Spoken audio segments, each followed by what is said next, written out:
Hi. So basically, the first thing that I would like to tell you about copywriting.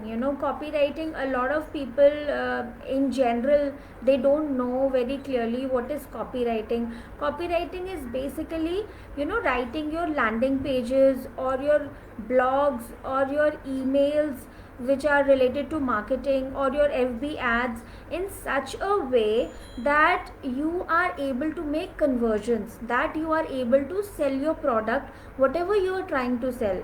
So anybody who is a business owner, and I think Astha's group, which is Mrs. Diva's group, is all related to women entrepreneurs. She helps people in establishing work from home businesses and other businesses also, and she is a great person. Thank you so much, Astha, for giving this platform to so many women, and your commitment is really beyond words. So I'm a big fan of Astha, and on this note I would tell you that if we are all trying to build up some businesses here in this group, so if we are trying to build a business, a serious business, then we need to know that everything in business is related to good sales. So how can you make a good sale?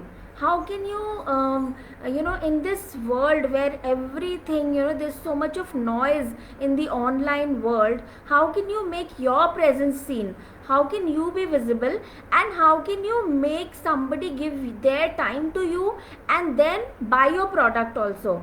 So the conversions have to happen. So basically, copywriting helps you to do that. Copywriting is a medium by which, if you learn this basic skill, you can make wonders. You can do a little bit changes in your website, or the way you frame your posts, the way you do your marketing campaigns.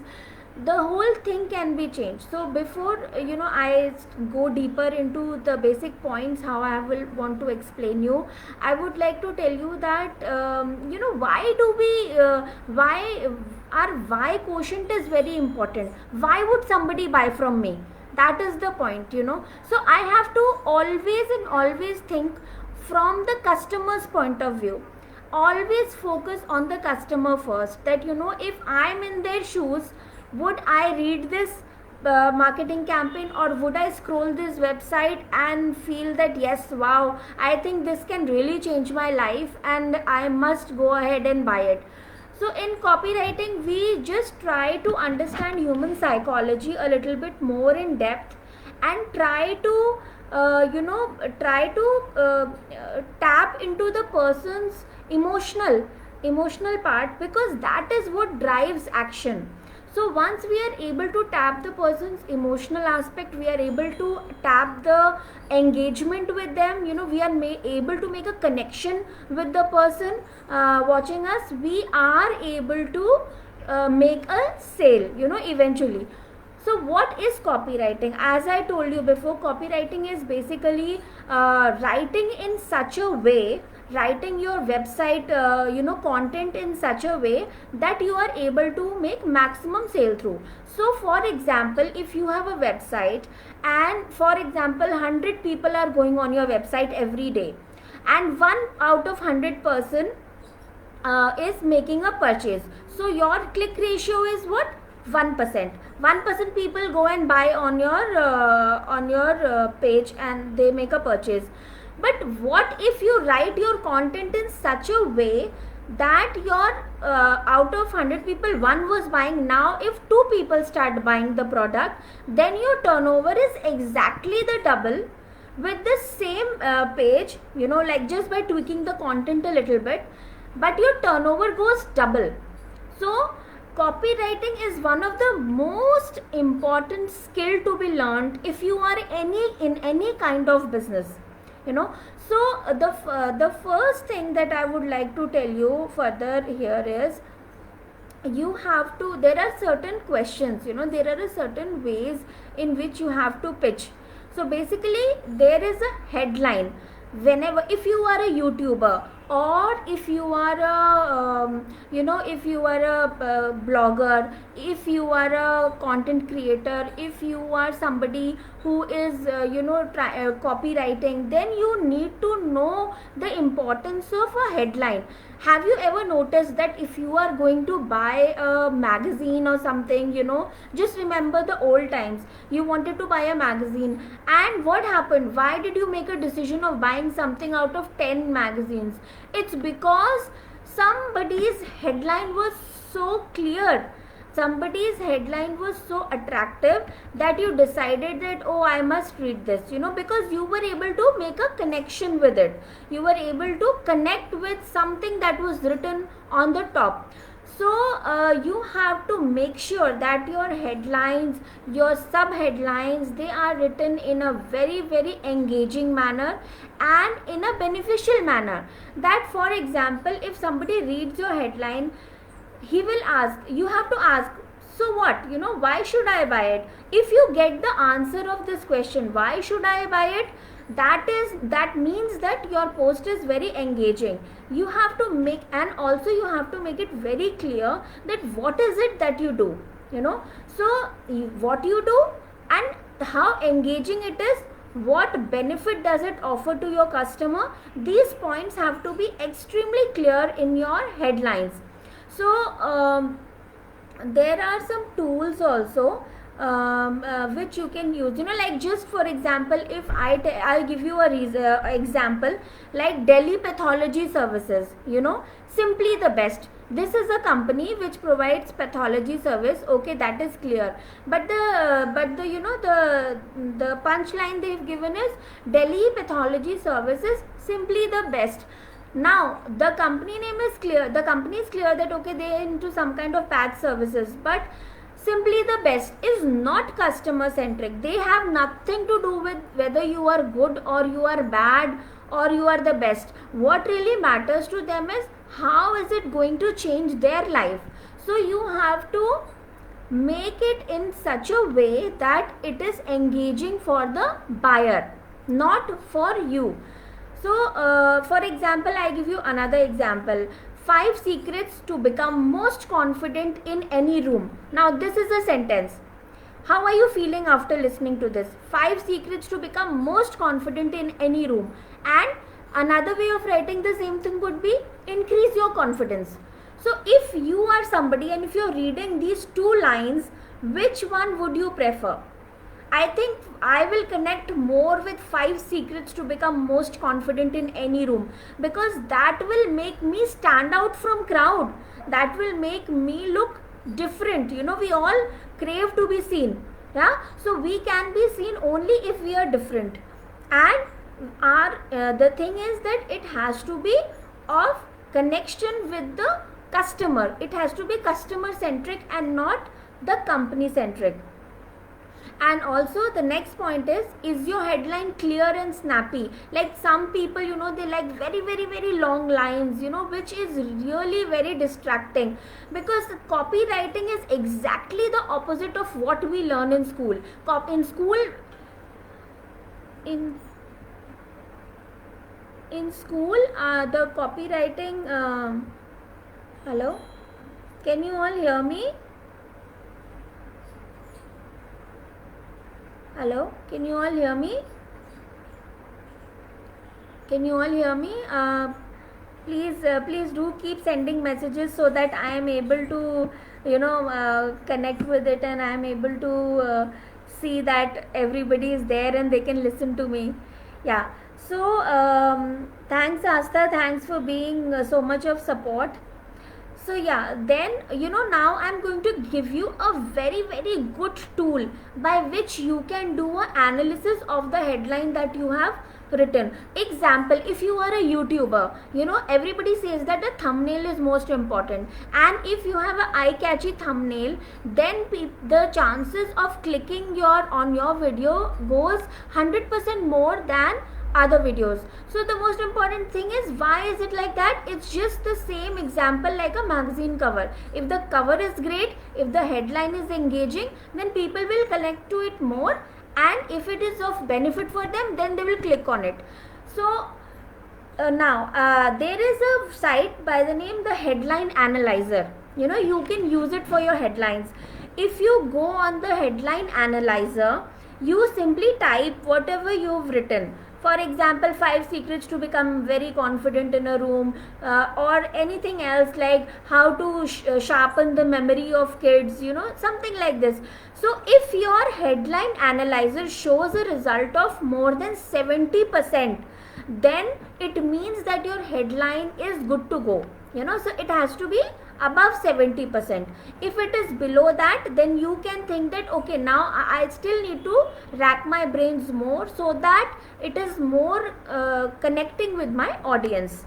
And it should always be, whenever you are writing a copy or a content, it has to be always written in a way that you are able to connect with the audience. It's not about you, it's about how your service can make a difference in their life. Your service has to make a difference in their life. So the customer is always interested in what is there for me, how is it changing my life. So you forget about yours, you have to tell what you do exactly in a minimal way, and most emphasis has to be given on what is there for the client, for the customer. So please use the tool Headline Analyzer. Now I will give you one example, that there is a company which provides online all the documents they provide in one tab. There is one place where all the documents you can store, and within a few clicks you can access all your documents. So this company has a headline: get access to the documents you need right when you need them in a new tab. Now, according to me, it is too long. I'll read it again. Get access to the documents you need right when you need them in a new tab. So it is very long. They are explaining what the benefit to a customer and what they do, but it is too long for them. Nobody wants to put their brain, so it has to be as less words as possible. Maximum a headline should never have more than 8 words, 7 to 8 words. If it is between 4 to 5 words, it is even better. So if I have to change these lines, I'll write find your documents in 3 clicks or less. So there are only 6 words in this, but it is making a lot of difference. If I write this, find your documents in 3 clicks or less, it is very engaging and it is short, and the person doesn't have to use his brain to understand completely what you do and what benefit does it offer. So the words have to be minimum and it has to be very clear and precise. Okay, so the next point is that once you are done with the heading, you have to tell me what you do.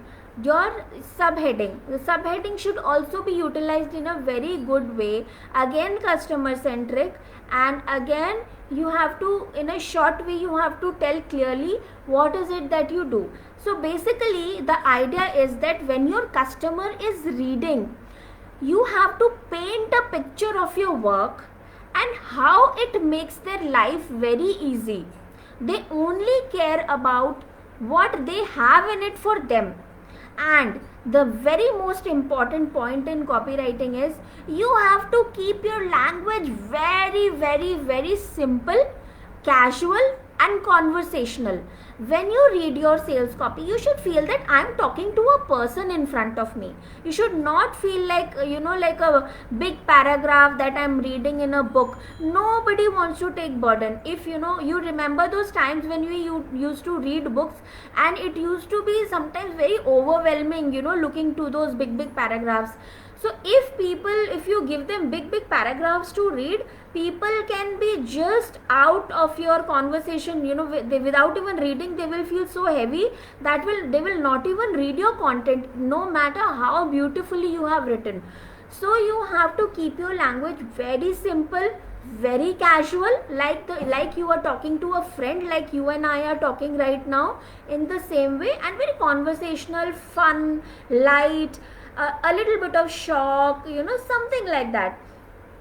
So and always try to make small questions to connect with them and to navigate their pain points. Like for example, you have to know who is your audience. Once you know who is your audience, you should know, second point, what is their pain point, what is it that really troubles them, where is it that their life needs to be easy. Once you figure out the pain point, you highlight the content, you play around that pain point, and then write your content.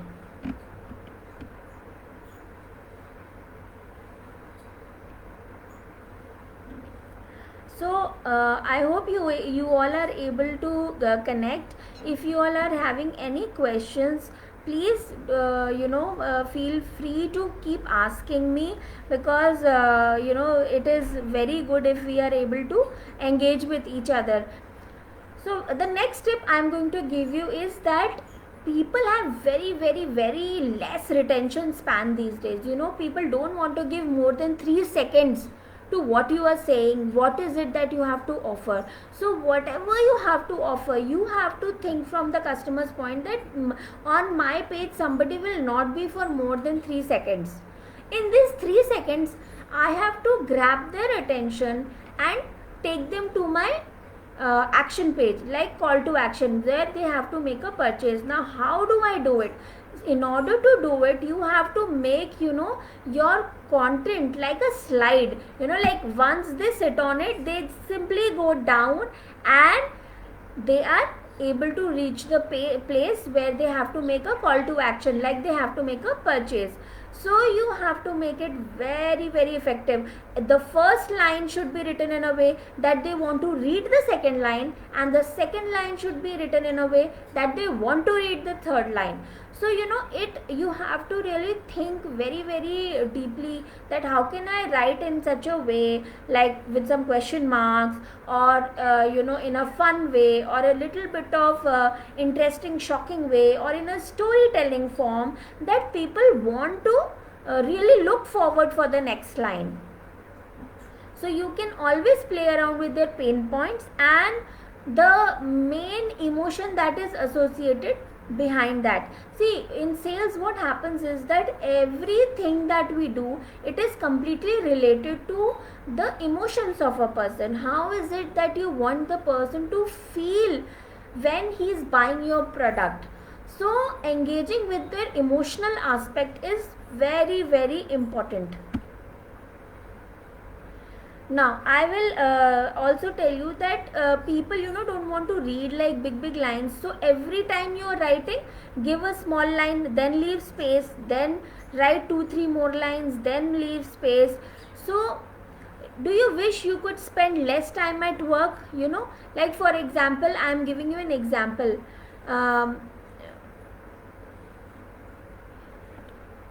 Just one sec guys.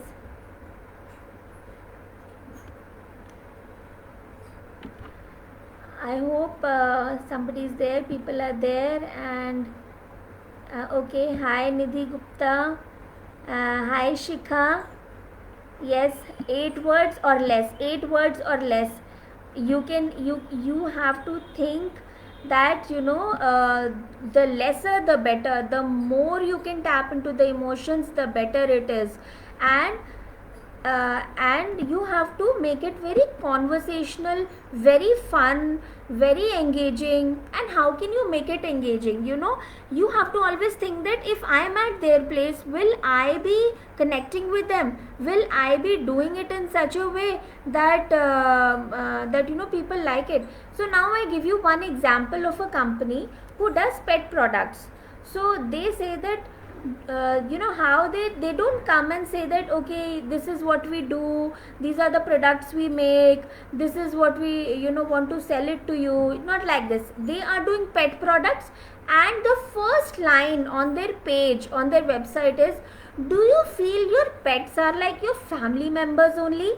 So just imagine, if somebody is saying that do you feel your pets are like family members only? Yes, of course, because we are so attached to them, they become like our family members only. So They could have easily said no, but they want that these are our products, this is what we do, and they can talk on and on about their product, that this is the content, this is that, this is this. But what have they done? They have simply said, do you feel your pets are like family members? Now what has this done? This has immediately connected them with you. This has immediately made them feel that there is a person in front of you with whom you are talking, and they are not trying to sell anything, they are trying to talk with me, they are trying to form a connection with me. Okay, so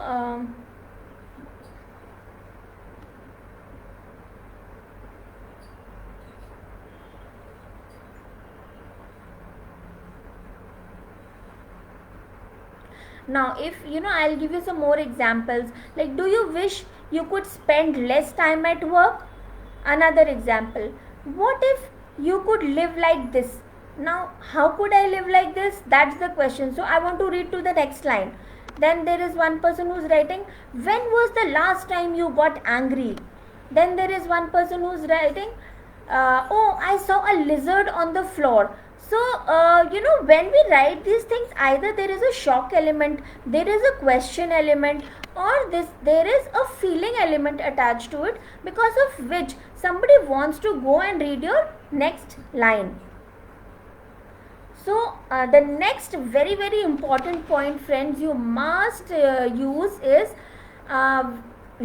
always use the language of you rather than using we, because in we you are always telling about your company. We are one of the producers of oil and this and that, we do this, we do that, we are manufacturing carpets, we are doing this, we are making fine designs, we are making intricate patterns. No, they are not interested in what you are doing, they are interested in you. So you have to write a story in such a way that you make them feel that they are doing a great thing by engaging. They are engaged with you, they are in a conversation with you. So friends, there is a tool, a very important website which you can all note down. It is going to be very helpful for you all. This is called Customer Focus Calculator. If in case you want these materials and these websites that I am mentioning, you can connect with me later on. I will give you the names of these websites and you can use them for your own. So this website name is customerfocuscalculator.com. If you go on Customer Focus Calculator and give your website name and the URL, you will find that your website is customer centric, or it's customer centric or company centric, like you centric or the buyer centric. So I did this exercise, I've done it for many companies, and I saw that some of the very good companies are also having very very bad customer focus calculator. They have never focused on the copy of the content that they are writing. Many things are right, but this is a very very important part which you should never miss. So this site is called, friends, Customer